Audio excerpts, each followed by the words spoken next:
One कर्मियों की अनिश्चितकालीन हड़ताल के नतीजे अब बेहद गंभीर परिणाम बयां करने लगे हैं।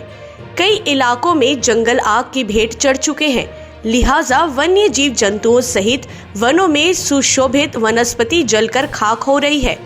वहीं हिंसक वन्य प्राणी अब रहवासी इलाकों की ओर रुख करने लगे हैं, जिससे जान माल का खतरा बढ़ गया है।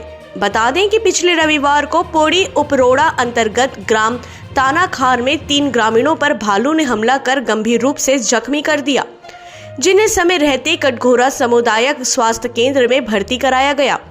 हालांकि इनकी हालत खतरे से बाहर बताई जा रही है। अगर वन कर्मियों की हड़ताल इसी कदर जारी रही तो वनांचल इलाकों में वन्य प्राणियों का खतरा बेहद गंभीर परिणाम बयां कर सकते हैं।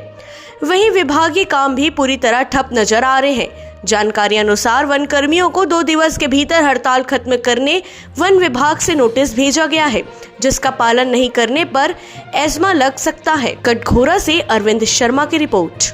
मैं तो देखे नहीं, बट पीछे साइड ले भालू के मोर करा खड़े भी हुई, फिर अचानक से चालीस। हाँ, वन विभाग वाला बनाया भी रहे ने 500 पैसा भी दे और बोले कि कांच जाके दिखाइए तब पैसा मिले।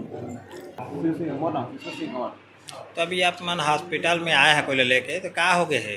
भालू काटे वाला कौन गांव के है? कैसे में भालू चाबीस क्या करत रहा? महुआ बिना टाइम में सुबह 5:30 बजे 26 किलो। अच्छा, सुबह 5:30 बजे 26 किलो भालू।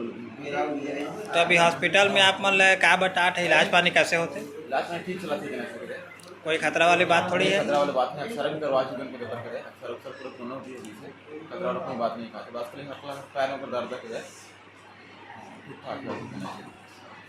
तो आप माने सब चीज़ की जानकारी वन विभाग में दे रहा है? हाँ, दे रहे हैं। हाँ, क्या हो इस पेड़ों में? आज इस पर देखे, इस पर मतलब 500 पैसा भी दे, मतलब जो 4-5 खर्च पानी होगा उससे भी इलाज पानी कराऊंगा, फिर भी खाता हूँ। मौका में कोई अधिकारी बन गए इसे? मौका में नहीं, कोई नहीं गए? कोई नहीं गए उस समय के। हाँ, उसमें अपने अधिकारी भी नहीं गए।